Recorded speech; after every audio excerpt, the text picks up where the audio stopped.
Hello, comedy fans. Jeffrey Ross is the Roastmaster General, who is bringing his act to Austin in just a few days. That is Thursday, August 4th through Saturday, August 6th at the newly reopened Cap City Comedy Club. You can get yourself some tickets at capcitycomedy.com or roastmastergeneral.com. Jeff, thank you for the time. How you doing today? Yeah, I'm feeling good. What's going on down there?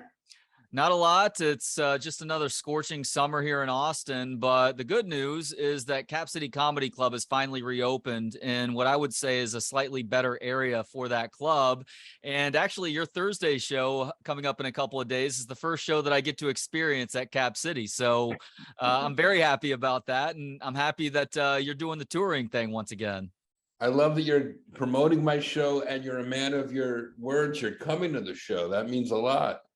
That's right. I've seen you live and in person probably 3 or 4 times in my life. And the first time, you and I spoke a few years ago. The first time was actually during spring break in Panama City, what had to have been about 20 years ago, which involved you trash talking some fat biker out of the convention center that you were performing the stand-up in. But I've also seen you in more traditional venues as well, including the Paramount a few years ago.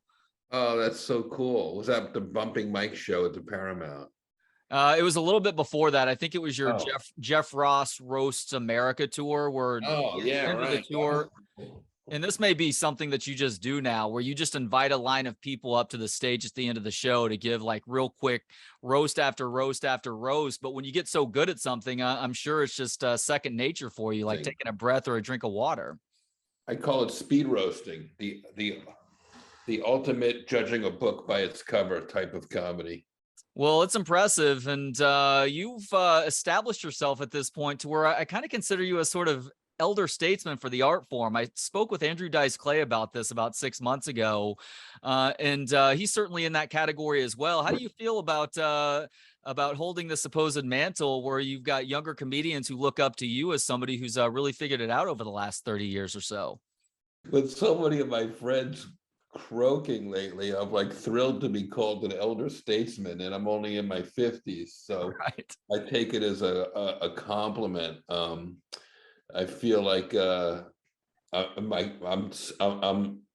I'm standing up to the test of time. So many of my colleagues have either retired or gotten sick or passed away, or they just don't do it anymore. And for whatever reason, I love being a comedian more than ever. My act is stronger than ever. I've been working harder than ever. I've been on tour. So the fact that I'm still out there doing it really makes me happy, delights me. Is it ever frustrating for you? Because obviously people know you first and foremost as the Roastmaster General, that it may be a little bit more difficult for you to just do a straight up bit that doesn't necessarily have to do with you trash talking somebody else?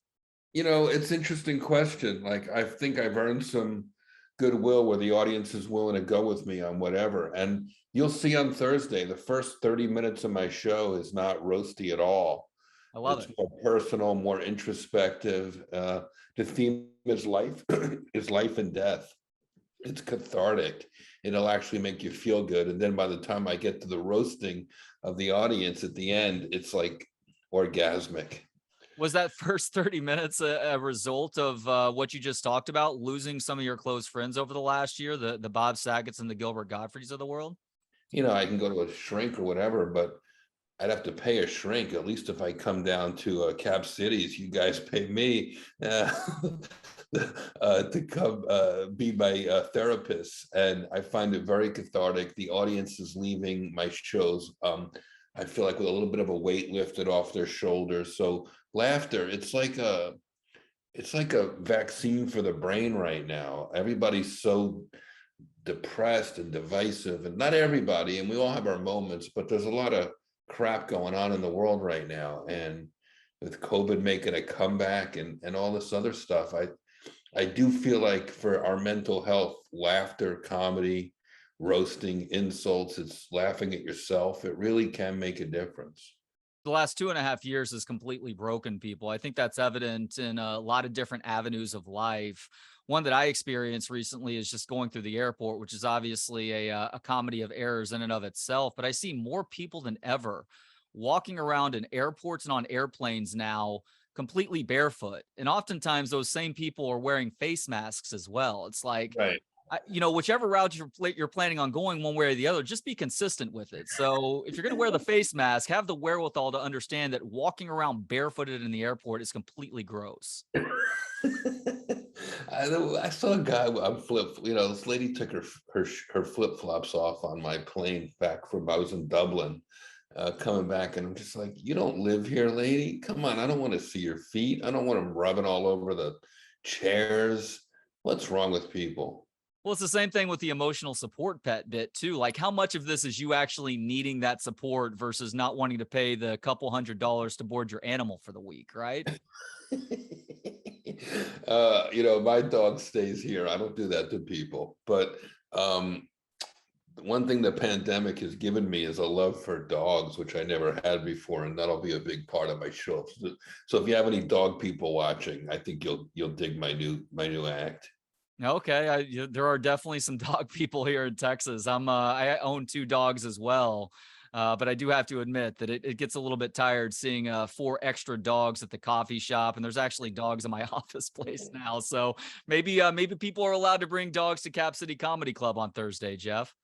That would be fine with me. That would be. I just taught my dog how to do an impression of Amber Heard. I make pirate noises, and she runs up on my bed and takes a dump and blames it on Oh man, that's great. And speaking of not understanding how to operate in public, I feel like that is also carried over to the comedy club just a little bit. I was at a show a few months back here in Austin, and there was this woman sitting next to me who wouldn't shut the fuck up. I mean, she thought that the show was like Mystery Science Theater 3000, where she was adding her commentary during the setups for jokes. She was laughing inappropriately at points where there weren't punchlines, clapping, making all sorts of hoot and hollering noises. And the worst part of this, Jeff, is that whenever the punchline would hit, oftentimes the punchline, which was funny, she would be completely silent. So it's like you're putting everybody around you through this garbage, and you don't even have the common sense to fake a laugh where you need to actually be making noise. But I didn't know how to deal with that, though, because if I try and scream at her, tell her to shut the fuck up, then all of a sudden I'm doing exactly what she is, which is making a show that is not at all about her, or about me in that instance. Yeah, I like when people are super into it, but people can definitely upstage the jokes sometimes. So folks, laugh at the punchlines, not the setups. I would imagine at this point that there aren't a whole lot of people that are trying to mess with you when you're getting into a rhythm on stage. They know how quickly they'll be destroyed or dispatched. It's interesting. I get very few hecklers. I feel like a lion tamer up there. Somebody talks, I'm like, shut up. They pipe right down. And honestly, I get around it by roasting the audience, giving the audience a chance to be seen and heard. And then when the shows are over, I go out to the lobby and I say hi to anybody who wants to say hi and take a picture or whatever. So they get their yayas out. They get to see me. We get to have a bond, a communal experience. The show isn't just me on stage, but it's about me and the crowd. Yeah, I've seen that in action before. You definitely are a man of the people, before, during, and even after the shows. Is that something that has always been the case for you, or is that something that you had to learn over time? That's a good question. I feel like I've gotten better at it over time. A lot of comics hide backstage. Before I was even known, I would go watch people come in. I'd find a dark corner of the room and watch people come in. And it gave me a certain satisfaction of seeing people paying to come to a show. Like, it reminded me of when I was a kid watching my dad in the catering business, like the formality of it, people getting dressed up on a Saturday to come out. And also I love doing the meet and greets because I love seeing how happy the show makes people afterwards. So for some reason, it takes more effort, more energy to see everybody after. It's almost more exhausting than the show itself. But because people love to tell me their problems, they want to tell me their condolences for my friends. It's a lot. But I do feel like it fills me up with a certain sort of catharsis that I find irresistible. So you're like people's minute shrink in those post-show meet and greets then? As long as they don't, touch me or spit on me, I'm good. I was researching for this conversation over the last couple of days, and I kept finding myself going into your various roasts over the years. And the most recent one that I watched actually 5 minutes before we came on was the Bruce Willis roast from a couple years ago. And it is just incredible. Not only just some of the fire that you're spitting at everybody who is on stage with you, and occasionally family members in the crowd, but just how well received it is, and just how consistent it's been over time as well. When did you realize that you were really good at trash talking other people, and when did you think that it would be a good idea to start doing on stage? Was it minute one when you did that first set? You know, I felt a certain exhilaration working the crowd, making fun of the crowd right from the first time I was on stage. But to realize that that was its own genre and I can make it my lane, that took a while. That took a while. I was a more traditional storyteller, kind of a cute, anecdotal comedian. And I'm getting back to that in some ways with storytelling, but the roasting, man, it was like Gladiator. Like I could take that to arenas. I've been doing these arenas with Dave Chappelle, and when you start bringing people up on stage and speed roasting them on a jumbotron in front of 15, 20,000 people, there's nothing like that. Nothing. So is that something that you then kind of resisted at first then, since you were trying to be more of a storytelling comedian? I didn't know if I resisted it, but I found the two at odds for a while. Hmm. My friends were teasing me, oh, you're up there doing the roast with the old guys. But yet I was coming back downtown and doing a more, observational alt comedy thing. And eventually I was able to meld them together and make it all work as one unique act. And that's when it really started to, in my head, go, yeah, this is my lane. Instead of making it a little dirt path, I'm going to make it a 5-lane highway and roast celebrities, roast the audience, roast prisoners in jail, roast migrants coming over the border, roast, whatever it is. And I love that you set that bar for yourself, because we're obviously in a day and age where things are extremely sensitive.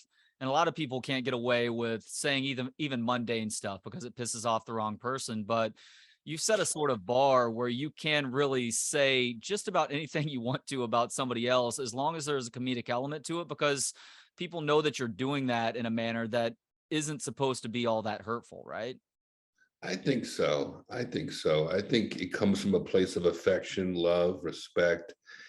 If I ignore you, that's the ultimate insult. But if you're at a show of mine or roast and you want to be roasted, people gravitate towards that. People love being the center of attention, even when there's a target on their back for a second. So in doing some research last night, it looks like you really got going in stand up in your early to mid 20s. What was it that made you want to pursue this art form? Oh, I started April 1st, 1989. Now I would have been 23. So it was just a couple of years out of college. And I was just some loser living in New Jersey with my grandfather. I had no creative outlet. I was a college graduate from Boston University Film School with a minor in poli-sci, and I didn't really know what I was going to do with my life. And comedy, I took it as a hobby, and it was just fun. I just wanted to do it for fun. And I've always done it sort of as a hobby, not as a job. I've had other jobs producing and writing and all that. Every other aspect of show business feels like a job, but stand-up always felt like it was something I was doing voluntarily for fun. And then it just became lucrative and exciting and a backstage pass to the world. When did you realize that it was your career? About 3 weeks ago. You say you minored in poli-sci at Boston University? Yeah. You still care about politics? Yeah. I follow politics. I don't get involved. I did a fundraiser for a local politician here in LA last week. And I dabble. I try to keep it personal because you don't want to hear comics and pontificating and their opinions. But if you watch my act, which I guess you'll do this week, there's a lot of subtle references and my political affiliations are implied more than knocked over the head, if that makes any sense. Is it? Yeah, that does make sense. But is it also important to try and hit both sides if you are going to go one place or the other? I do. I don't specifically talk about both sides, but I will do jokes about both sides. And they're more subtle. They're more, I like to think of my comedy, especially political stuff, as more subversive, rather than preachy. Yeah, I just watched Bill Burr's new special, Live from Red Rocks. He does a really good job of that.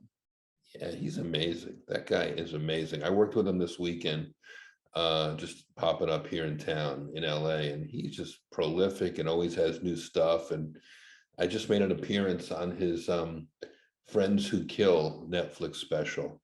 We did a Bumping Mics cameo. It was pretty fun. I saw that. The Hall of Fame was awesome. The Bob Saget Memorial was really good as well. You're the guy Oh, that people turn to now when they want special things said about people that are alive. that's so nice. Yeah, that was, thanks for watching all that. It was, I keep getting asked to do these memorials, and I finally had to say no, because it's hard to move on when you keep talking about your friends all the time. So I will give a tribute to Gilbert, Gottfried, and to Bob Saget this week at Cap Cities.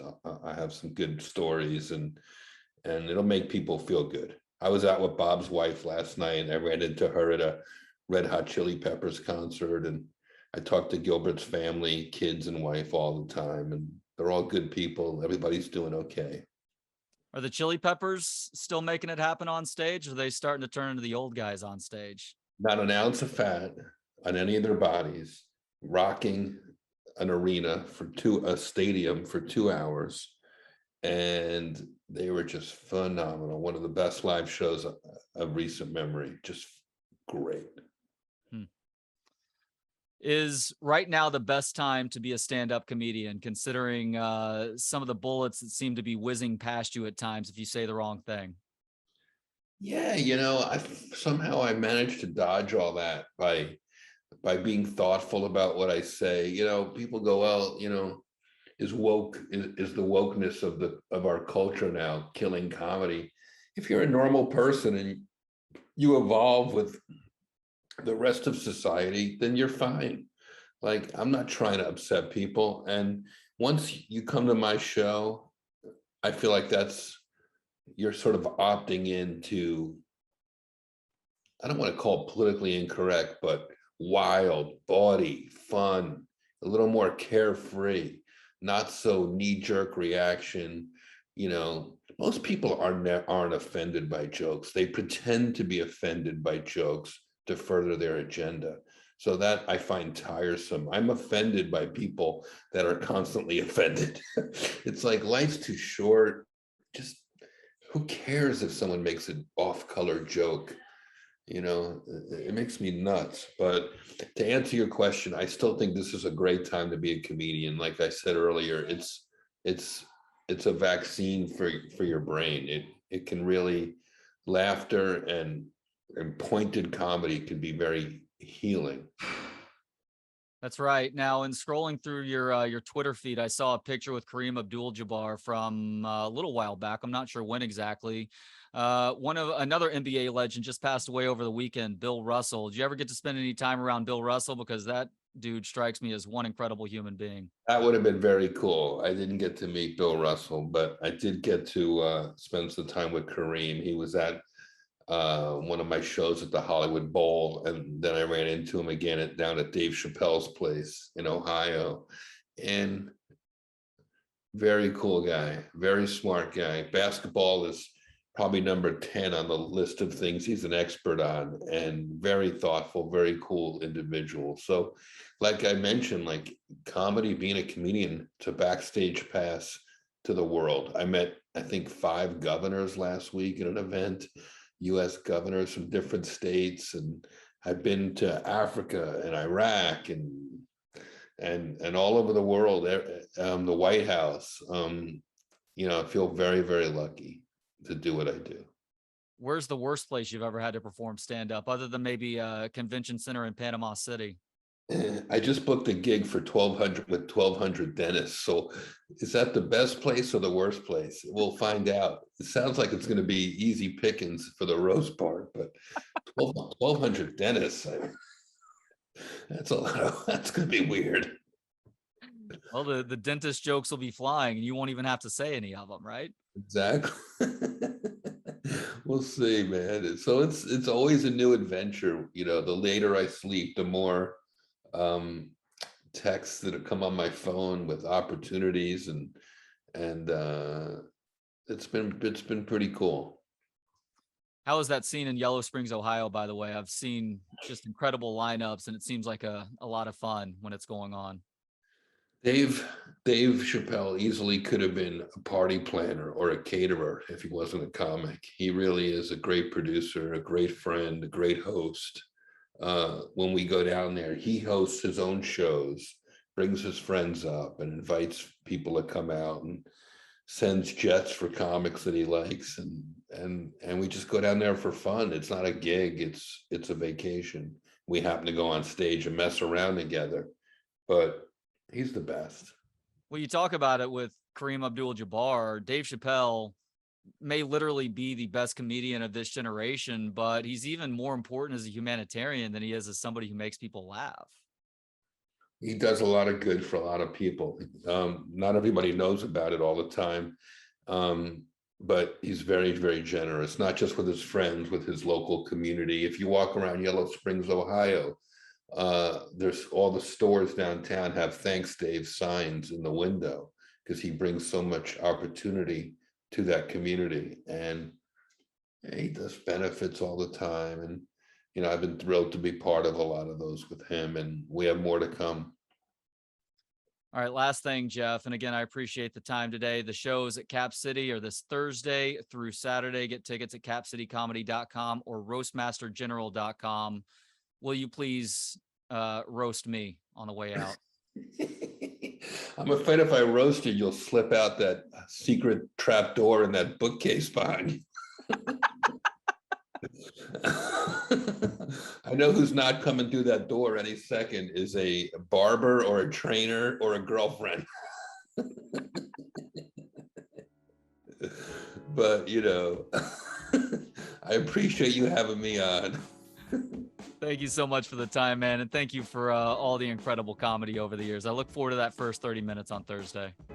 Come on out and come say hi after the show. I'll be backstage looking for you. Thanks to Gentleman Jesus to the intro and outro music. Hear more of his work at gentlemanjesus.com. And thank you to Joshua Bates for the video editing. If you have any video editing needs, hit him up on Instagram at Forager Digital. And thanks as always to you for checking us out. You can watch, listen, learn, and connect for free at booksonpod.com. For Books on Pod, I'm Trey Elling. Good day.